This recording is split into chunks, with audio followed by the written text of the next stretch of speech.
Congratulations to England for reaching the final. With us is Gareth Southgate for the post-match press conference. Can I have a show of hands, please? And don't forget to say your name and the media house. Let's start from there, in the middle. Thank you. Hello, Mr. Tian Shen from Titan Sports China. Congratulations for reaching the final. England is the first team in the history of Euro to reach the final after twice being behind in disadvantageous situation in the quarterfinals and semi-final. Why the miracle always happen to your team? Why the subs always become super subs? Thank you. Character. I think definitely tonight, I don't think we deserved to be behind. It was a moment. We'd started the game really well, and I thought our performance with the ball was exceptional, really good. We caused a lot of problems. It was a very complicated game. They kept changing the way they were building up, so we had to keep changing the way we were defending. They kept changing the way they were defending, so we were looking for different solutions. But in the end, the players made so many good decisions on the field. People like Bukayo Saka, the defensive responsibility he started defending as a wing-back, then he had to go into midfield to defend, then he had to defend as a winger. There were so many things like that going on all night. But I was really pleased with the quality of our play. It would be I would imagine, a long time since, or if ever, an English side had 60% of the ball against a side from the Netherlands. So it shows the more modern England way, but also the resilience and the character of the group, because Ollie Watkins has trained like that every day, and he's been ready for his moment, no matter how frustrated he might have been at not playing. He's been ready, and the whole group have been, and the way that they've formed, it's a group with a lot of new players in it, and half of them had never been to a tournament, but they've bonded so well, and they've all got each other's back, and tonight was a great example of that. Thank you. Over there. Thanks. Hi Gareth, Steve from AP. It sounds like you've stressed out the king back home. He sent you a message saying he was on the edge of his seat like a lot of the fans. Right. Can you just give a message to the people back home who obviously have been stressed out by that performance and over the past few weeks of your sort of late shows? Well, I hope they're enjoying a few beers, really. We've had some incredible nights, the last 7-8 years. These games have been dramatic because the goals have come so late. The only reason I did the job when I took it on was to try and bring success to England as a nation, and to try and improve English football, and to be able to take the team to a first final overseas. I'm immensely proud of that. But now, of course, we've come here to win. We play the team who've been the best team in the tournament, and we have a day less to prepare, so it's a huge task. But we're still here, and we're fighting. Thank you. Okay. Hi, Ollie Moody, DW Sports. Thank you. Kobbie Mainoo was everywhere in that first half, and seemed to be gaining confidence from everything that he did, pulling out the flicks by the end of the half. Do you think this was a breakout performance for him in an England shirt? And how important is it for the team to have players like that who bring a bit of youthful joy to the game? Well, I think all of his performances have been exceptional, especially when you consider his age. We haven't really had a player like him until now, so it makes such a difference when your midfield players can receive pressed and turn with the ball so easily and comfortably. It looks simple when he does it, but it isn't simple. But I thought him, Phil popping up in spaces, Jude, our movement was really good, and that caused a lot of problems. It caused them to adapt how they were without the ball. We had we had the goal that's disallowed by a fraction for offside. We have the chance that Phil is just cleared off the line. So I was really pleased with our football tonight. Thank you.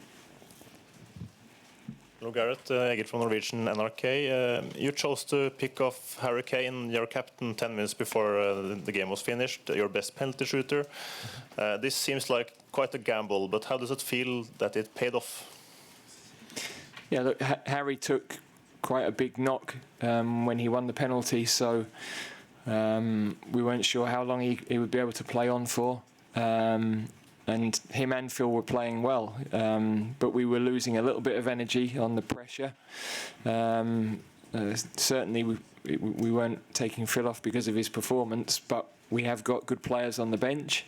That freshness we felt could help us, and we wanted to make that gamble in normal time rather than wait until extra time. Having been to extra time twice, we didn't really want to go through that again physically as a team. So for Ollie to produce that moment when he did was it saved us another half an hour at least. But very, very special for him. I'm delighted for him. Hi Gareth, congratulations. James Ollie from ESPN. Could you just talk a bit about the changes that the Netherlands made in the second half, the sort of tactical problem that posed for you, and what your thought process was in solving it? Well, from the start of the game, they were dropping Depay lower, Simmons on the other side to normal, so building a little bit more with a 4. So we didn't need the 5 at the back, and we pushed Bukayo into midfield to pick up Reinders. They then adapted again because they were having problems dealing with us, so they left the left flank a bit freer in the latter part of the second half. Played almost a 4-2-2-2, much narrower. Meant that they had the numbers in midfield to make it more difficult for us. With Kieran had a little bit of a problem. Hopefully he could be okay, but with them giving us the left flank, it was a good moment to bring Luke on. We weren't sure how long he could play, but to finish the game we felt would be important. So they then adapted again with Weghorst coming on. They had more numbers through, so they were a 3-box-3 really in the second half, which again Bukayo did a brilliant job covering inside. So we weren't able to be quite as incisive as we were in the first half, but we kept the ball really well and we made them run. And maybe in the end, that's the bit that's fatigued them, that's been critical in the goal that we scored. So yeah, there was a lot going on in the game, and we had to keep making decisions and getting messages on. But in the end, it's the players that make the decisions on the pitch, and they did it brilliantly. Michael Boykov for 90 Plus German media. England now have mainly played against defensively strong teams. Now they face Spain in the final, the strongest team in this tournament. Would you say that possession and offensive teams suit England better in terms of playing style? Well, we'll have to get the ball off them first. So it's not as simple as us having the ball and making them run. I mean, they press very, very well. So we're going to have to be exceptional with the ball, and we're going to have to be exceptional without it. But it's a final. You expect it to be that way. They've been the best team. We're starting to show a better version of ourselves. The extra day is a concern. In the last few tournaments, that's been a problem for finalists. So we've got to, do the very best we can to recover the players as well as we can. But we're not going to be on the training ground. That's simple. We'll be walking through things or delivering things in meetings, which was the same for this game. But we're in there, and with what we've shown to this point, we have as good a chance as they do. Hi Gareth, Simon Peach from PA, congratulations. You've touched on the personal criticism in the build-up, obviously the difficulties you had early on. Every knockout game there's talk of whether it's your last game. So with all that in mind, where does this rank in terms of achievements of your time in England, and how proud are you of everything? As I said earlier, I took the job to try and improve English football, and we're now in a second final. The last one was the first in 50 years. We're now in the first that isn't played on our shores. I think we've got a team that will be together for quite a while, so it's not as though this is a team that's at the end of a cycle. We're giving people some amazing nights. I think we've given our supporters, some of the best nights over the last 50 years. So I'm hugely proud of that. I'm delighted if everybody at home is feeling the way we are, and the way the supporters in the stadium were feeling. But from our point of view, we're not finished. We've got, the greatest possible test to prepare for, and we came here to try and win the tournament, and that's still our aim. Thank you. Yeah. Gareth Southgate with Daily Mail. Will the experience of the 3 years ago preparing for the final be able to call on those experiences to help you this time around? And is there an important balance to strike tonight, just in terms of celebrating the moment, but also focusing on the game on Sunday? Yeah, I mean the lads are singing in the dressing room, but they're straight in the ice, So there won't be any wild parties. We've had a couple of those already, so we pick our moments for those. But in terms of the experience, of course, every game you manage, every tournament you manage, you learn so much. When I took this job, I'd had 3 years as a Premier League manager. I've now had 100 internationals, some of the biggest games in world football. You learn all the time from that. So we're more calm going into the knockout games, because the first time we did it in Russia, we hadn't won a knockout game for 10 years. We hadn't been through the experience. Quarter-finals, semi-finals, we've managed a lot of those games now. So you're definitely much better prepared, because every experience you go through, you learn from. And you're improving all the time. Your knowledge, your understanding. I would say if you're a coach and you're not doing that, there'd be a problem, really. But the last final, it's the first European Championship final I'd ever managed. So if I didn't get everything right, apologies for that. But we'll try and do better this week. Hi, Gareth. Congratulations with the final. On the 13th of July, Yamal is having a birthday. He's turning 17. On 14th, there is the match. Do you have a present for this exceptional player, or you keep the medal for you? Thank you. Can I get your name and the media house, please? Harry, Armenia Media. Thank you. He looks an exceptional talent, that's clear. We have some good young players, but, Spain, Pedri, Gavi, Yamal, the centre-back, I've forgotten his name, sorry, from Barcelona, that you didn't bring, 17-year-old Kabasi. We're not the only country that has good young players. Sometimes I think we think we are, but it's not the case. So, we play a very, very tough game at the weekend. There's no doubt about that.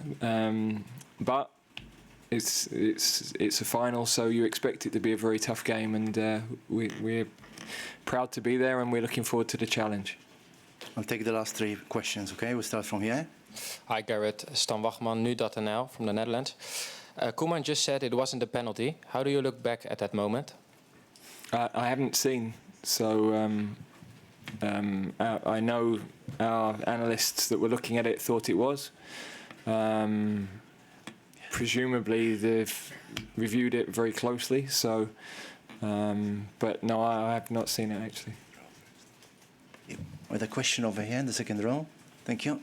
Paul Joyce, The Times. Could just check on Kieran Trippier's injury, and was it a groin injury, and do you think he's got a chance for the weekend? Yeah, I'm not sure. We didn't want to take any chances, and we had it in our minds that bringing Luke into a game with that balance. At some point, we're still deciding how long he could play for, but we felt to be able to bring him into the game and finish with that balance was better than to start it and then have to take him off. So we'll have to see how Trips is, but I mean, he's been an absolute soldier for us, and to fill in the way he has and produce the level of performance on the wrong side of the pitch with the injuries he came into the tournament with as well has been absolutely phenomenal. Last question. Yeah, thank you. Rob Draper, Evening Standard. Gareth, really nice point of connection with the fans, obviously in contrast to the disconnection earlier in the tournament. Was that special? Obviously something that you've enjoyed. You said you need to enjoy that moment, but was that quite important to reconnect? Yeah, I mean, we all want to be loved, right? So when you're doing something for your country and you're a proud Englishman, when you don't feel that back and when all you read is criticism, it's hard. So, to be able to celebrate a second final is very, very special. And, especially with fans that travel, our travelling support is amazing. The amount of money they spend to travel, the commitment to do that, to be able to give them nights like this. And, I think we have given them a few over definitely the last 6 years from Russia onwards. It means a lot. So if I hadn't been on the grass, I'd have been watching, celebrating like they were. So we're kindred spirits in many ways. But of course, I'm the one that has to pick a team, and so to be able to give them a night like tonight, very, very special. Thank you very much. Thank you for your presence. Once again, thank you to the volunteers who helped us out, and congratulations to England for reaching the final. Thank you.